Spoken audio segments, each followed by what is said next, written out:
All right. Hey, friends. This is Taylor, aka T Shank, here with another episode, live liftoff series. I'm so stoked today to have Chelsey Larson.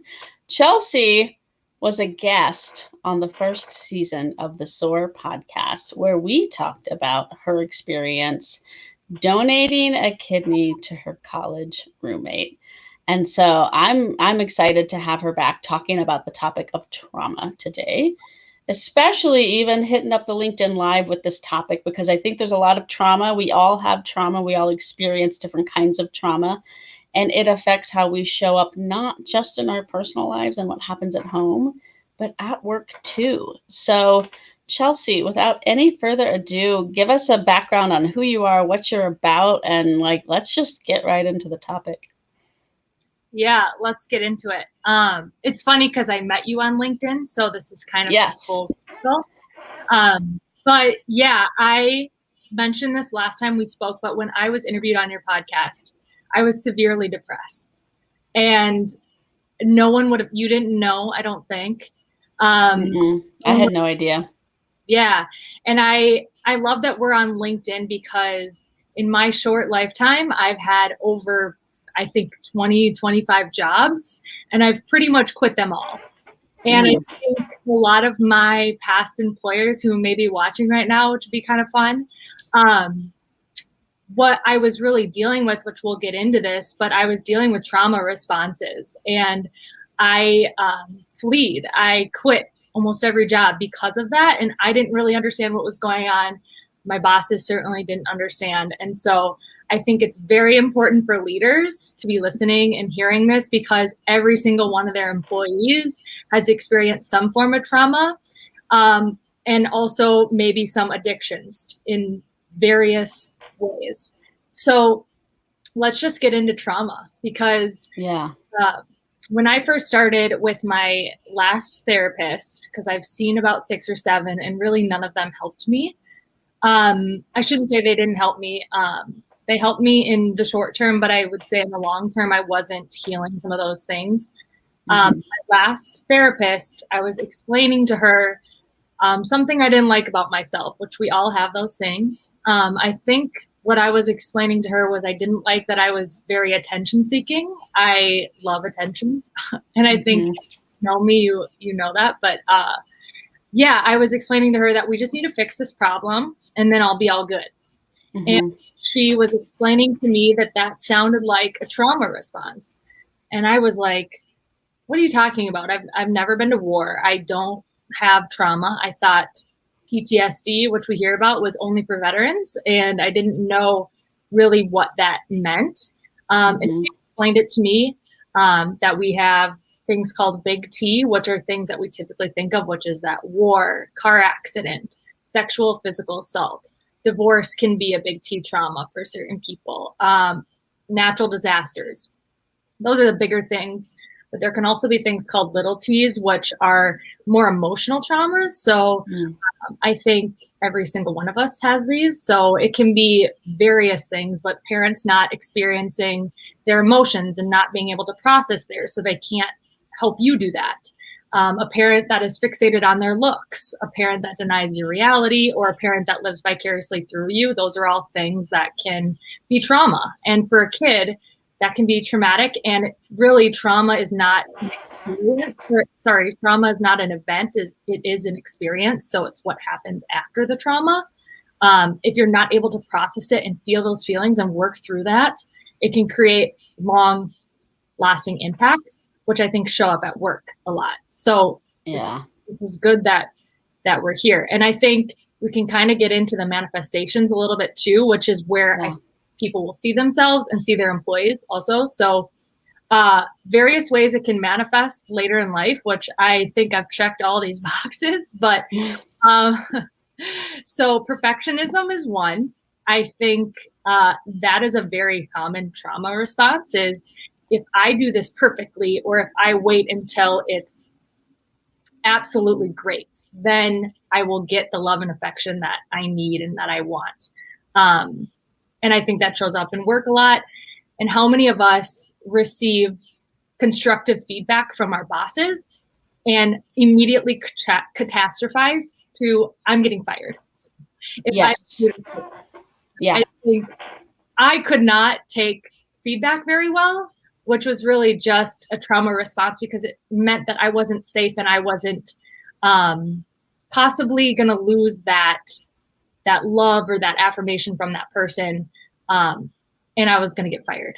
From that boss, I guess, mostly, or colleagues. Yeah. And do you think that's what caused you to leave the job? Because like the fear of getting fired actually just led you to flee before you did? And this is what was happening in your head?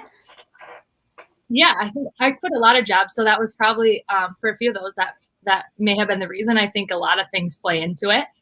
But yeah, for sure.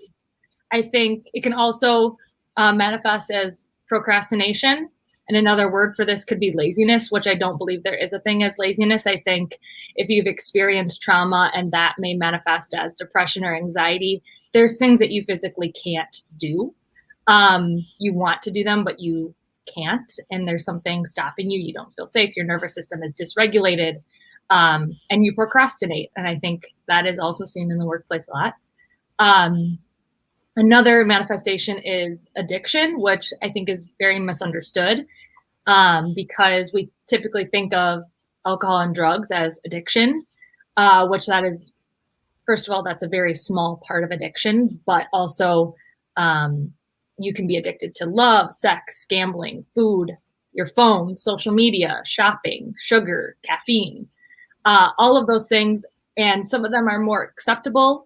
How many people are workaholics, as we'd call them, and that is oftentimes not healthy. But you get that affirmation, you get praise if you overwork and you hustle, and you get praised for it. So that's just another addiction. But yeah. Let's pause on that for a second because I've been seeing this meme go around lately yes, I'm talking about a meme. This meme going around lately about like the difference in like American work, balance, life balance, and like Europeans, right? So I don't know if you've seen this one, but it's like the American side of it is like, hey, I'm going in for surgery. I'll be available on Slack as soon as I get out. And then I think that it's the French, and they're like, I'll see you after August, And I think that it's funny because there's so much truth in it. And I do think there's something, and this is why it's important to have these conversations, even on LinkedIn, even for the people that are out there maybe seeing this and saying, hey, this isn't Facebook. Why are we talking about this stuff? Because it matters. At the end of the day, how your company performs based on how you're treating your employees and how people are showing up to work or not showing up to work, because there are things going on for each and every one. So I just wanted to pause and take a moment on that, because again, if you are a leader and you are thinking about this and listening to this and thinking, how do I make sure that I am listening to what might be going on in my employees, that I maybe don't need to get into all the personal details per se, right? Like you don't want to cross a line, but how, listen, like watch body language, listen to how people are talking when they're showing up and stuff in your meetings. There might be something going on that you can help to steer into the right direction, at least from the perspective of workaholism. Is that a word? Yeah. I don't know. Yeah, I love that meme. That's so funny. And I think the question you asked earlier, which is perfectionism one of the reasons why I quit? I think that certainly played a role, but I think more so workaholism, as you would say, played the biggest role because, I was that person. If I had surgery, I'm responding to people in the hospital. And I think that is the quickest way to get burnt out. A lot of people get burnt out. And this is sort of why we're talking about this. I think that's probably the most common thing, is getting burnt out. And then it's hard to come back from that. So that is, I would say, the biggest reason why I quit a lot of those jobs. But all of this kind of plays a role. So moving on to more manifestations, it can be depression, anxiety, OCD. It can be personality disorders, which I'm learning about these. I'm in nursing school right now, and I just took Mhm. on behavioral health, which was my favorite class. But we learned about personality disorders, and I think we all have them in a certain degree, because as children we learn how to shape our personality to become someone that gets that love. Reesma McKenham is an author out of Minneapolis, and he wrote a phenomenal book about racial trauma in America, and it's highly suggest for everyone, especially if you have employees of color, which everyone should, hopefully. But he says that trauma in a person over time looks a lot like personality. Trauma in a family over time looks a lot like family traits. And then trauma in a society over time looks a lot like culture. And I feel that to ring true through my family when I look at perfectionism or people pleasing or codependency. I mean, it runs in families, right? Same with addiction. We call it a genetic disease, but I believe that the genetic piece is just generational trauma being passed down. And you learn to cope with certain things based on what you watch your caregivers do. So yeah, that is a gist of the manifestations that you have probably seen in yourself or in your workplace. And I think it's important to kind of learn a little bit about the science of our nervous system and what's actually happening. So our parasympathetic nervous system is our rest and digest, where we're in a regulated state. And then our sympathetic nervous system, which a lot of people are stuck in, is the fight or flight, which I don't know why we learn about those two in school the most, but there's actually two more that are probably more common, at least for me. One is freeze. So you kind of shut down. It's more like that depressed state, but you kind of become frozen and you can't speak your wants and your needs. And so you kind of just people please. And that's the fourth one, is appease: fight, flight, freeze, or appease. Fight, flight, freeze, or appease. Yeah. And those are the responses based on what's happening in your nervous system. So like getting into the science of it and what you've learned. Okay. Yeah. Yeah. And so some people will be more argumentative. So if they're being triggered or in a state of dysregulation, they will start an argument and fight. Some people will flight, just run away, which eventually I got to that point.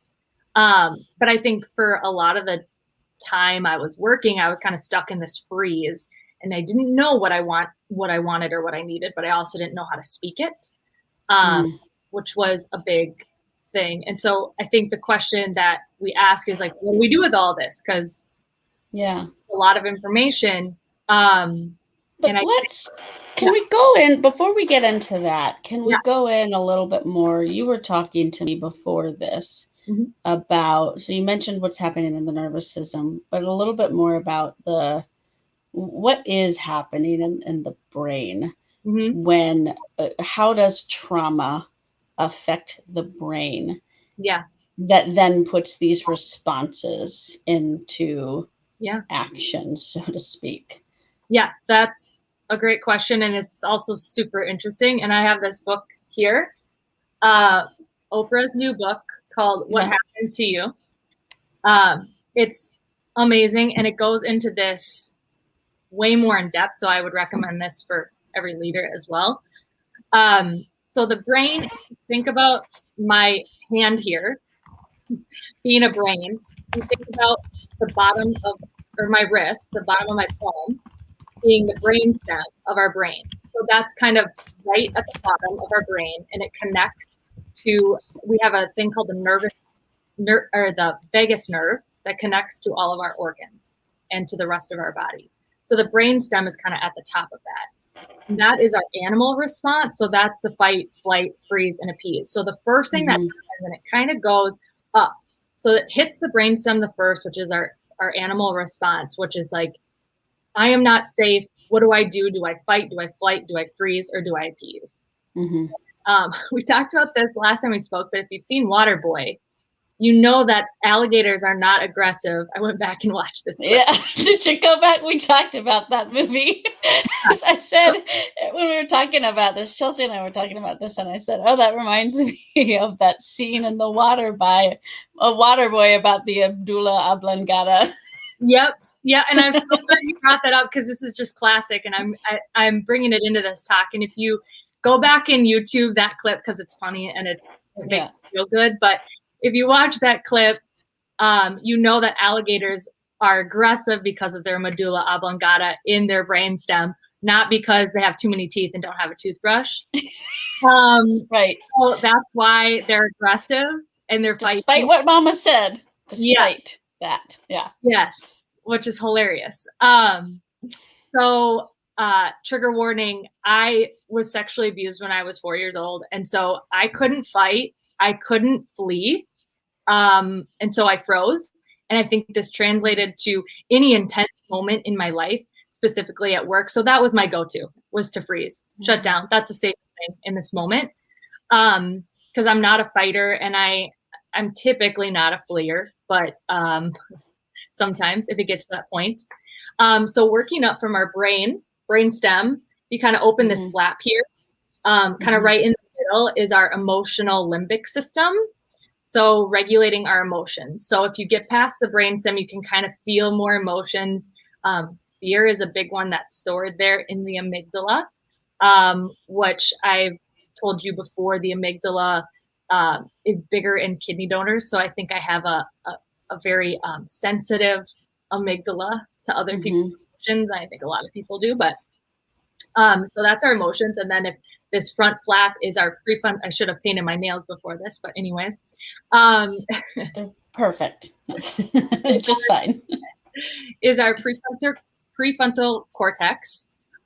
So that's our reasoning brain. So if you've ever been in an argument with someone, whether that's at work or with your spouse or with your parent or whoever, and you just thought, they're not hearing me, because physiologically they can't hear you, because it has to get to that point. It has to go through the brainstem and the limbic system to get to the prefrontal cortex for them to be able to reason. And that's the thinking part of your brain, the language, the creativity, the capacity to reflect on the past and envision the future. So we can't even get to that when we're triggered, when we're in a trauma response where it's so common just to fight, freeze first. If you can even get past that, sometimes the emotions take over, and you can't get to that prefrontal cortex. So thinking goes out the door.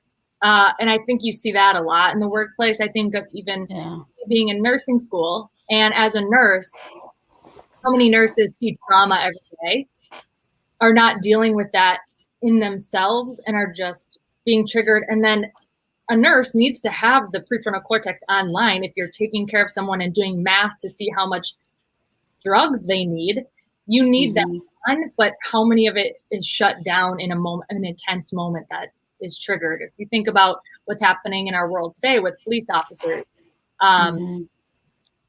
it doesn't make it right, but they are experiencing they experience trauma every day, and they're not dealing with that most of the time. So they're being triggered and in an instant are making a decision that's ending someone's life. And it's really all come down to trauma. So. So, like, I mean, this is big stuff, but this is in everyone's everyday lives, you know, in some way or another, right? The big trauma or the little trauma. And at the end of the day, it's all trauma, and it all manifests itself in us, and it manifests different responses. How do we, and you mentioned, you know, that moment where you can't even hear the other person, and how that comes up in workplace. You know, everyone's been in an argument in some form or fashion at work before, right? Or a meeting that gets heated. And then sometimes we even take that home to, you know, our spouse, our partner, our kids, our mom, right? If I'm having a bad day, how do we overcome this? What have you learned that has helped you overcome some of your own trauma to show up better in you know, going to nursing school? Like, you've got big things you're accomplishing. You are an organ, donation advocate. Like you're out there doing a lot of things. That's why I just find you a fascinating person. So you've clearly been working through the steps to overcome trauma. What do you recommend? Yeah, I think we'll start with like being an employee first and taking care. Even this goes for CEOs and leaders too. You are a human as well, and you need to take care of yourself. And then we can talk about maybe what leaders can do. But I think for both employees and employers, awareness is the start. So all of this started by me learning about trauma and learning about all the things that we just went over in the last 20 minutes. Awareness is a big part of it, just to kind of know what's going on. You can now, I still get triggered and we will be triggered for the rest of our lives. But when it happens, you can kind of catch it, hopefully, and then take a step back and remember what to do if you can. So sometimes that just means sitting in whatever emotion is coming up and not judging it or trying to stop it. So maybe that means crying for a while. For me, I've developed a pretty good routine that helps me come out of some of these things. So I do breath work, which has been extremely helpful. So we think about breathing, that's part of our autonomic nervous system, which that happens automatically. We don't think about breathing, but breathing is one of the most, it's vital to life. But I do, if I'm kind of feeling in a funk, or I try to do this 3 mornings a week, but like in the afternoon, if I'm feeling kind of off, I can throw on 20-minute breath work, which they have free ones on YouTube, but I go through a company in Minneapolis called Breath House, which they have just an online portal where I can quickly access this and do 20 minutes of breathing. And that's kind of like my meditation, because it's very hard for me to meditate.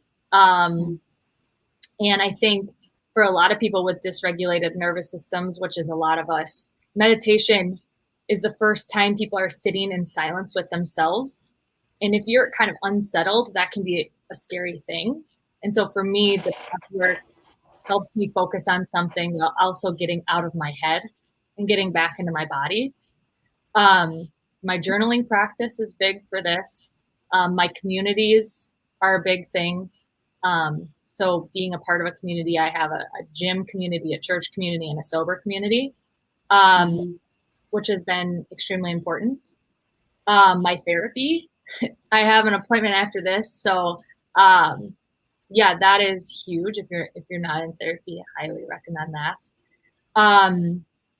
But yeah, I think it can be a lot of different things because different things work for different people. But those are kind of the main things I do to help regulate my nervous system. Yes.